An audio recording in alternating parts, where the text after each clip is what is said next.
Hello everyone, welcome back to my YouTube channel. This is a special series which we are running on the weekends wherein we analyze the stock names shared by you so that you can understand what price action is being formed.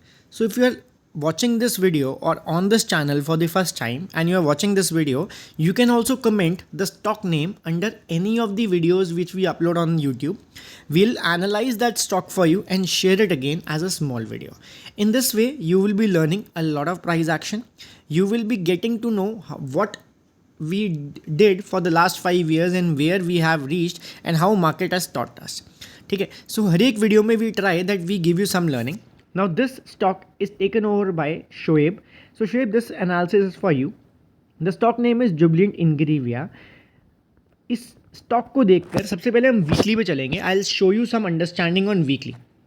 अब आप देख सकते हो कि on weekly time frame this stock is very near by to its 200 EM में.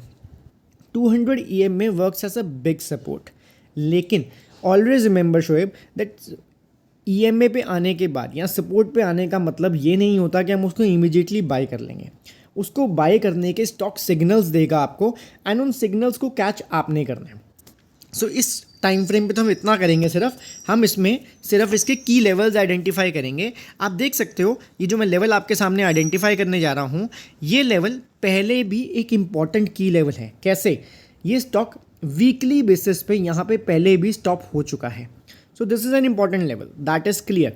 But क्या इस stock को इस लेवल पे आते ही बाय करना है, इसको आगे बात करते हैं, देखते हैं, समझते हैं. जल्दी से चलते हैं हम लोग डेली टाइम फ्रेम के ऊपर.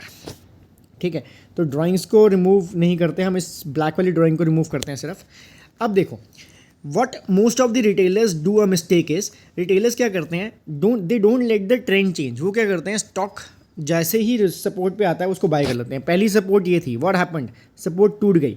दूसरी सपोर्ट कहीं ना कहीं ये थी, व्हाट हैपेंड, सपोर्ट टूट गई. तीसरी बार वो फिर सपोर्ट पे है, तो क्या सपोर्ट दोबारा टूट सकती है? येस, वेरी मच पॉसिबल कि ये सपोर्ट दोबारा टूट सकती है.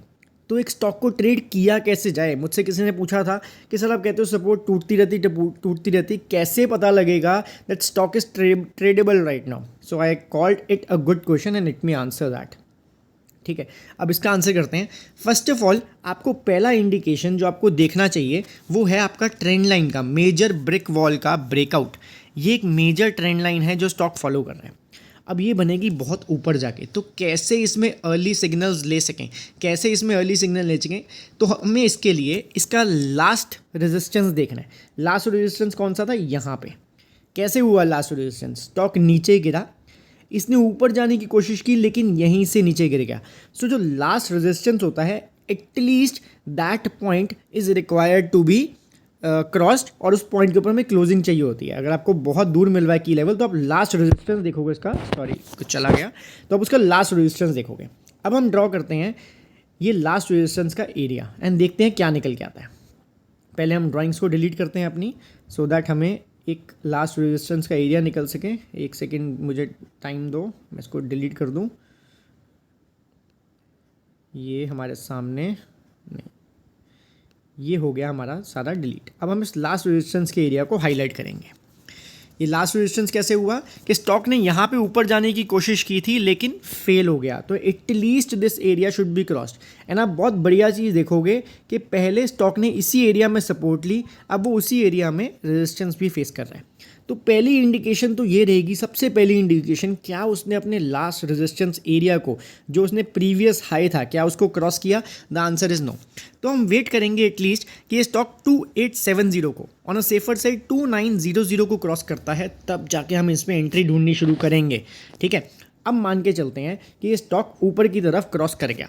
ये स्टॉक ऊपर गया तो इससे क्या होगा? दो चीज़ें होंगी. One is the last resistance cross हो जाएगी, सेकंड इसकी 50 EMA के ऊपर भी क्लोजिंग मिल जाएगी. तो दो पॉजिटिव होंगे. उसके बाद हम वेट करेंगे रीटेस्ट की. इस केस में रीटेस्ट इसलिए ज़रूरी हो जाता है बिकॉज स्टॉक काफ़ी टाइम से गिर रहा है. तो हम ये वेट करेंगे कि स्टॉक ऊपर जाने के बाद रीटेस्ट करके ऊपर जाता है. अगर हम सीधा ही ब्रेकआउट पे ट्रेड ले लेंगे तो वो फेक ब्रेकआउट भी हो सकता है. तो इसमें एक एंट्री लेने का अगर मैं आपकी जगह होता तो मैं एक ब्रेकआउट का वेट करता, लास्ट रेजिस्टेंस का, then a retest, then a green candle will be a good signal कि ये स्टॉक यहाँ से ऊपर जा सकता है.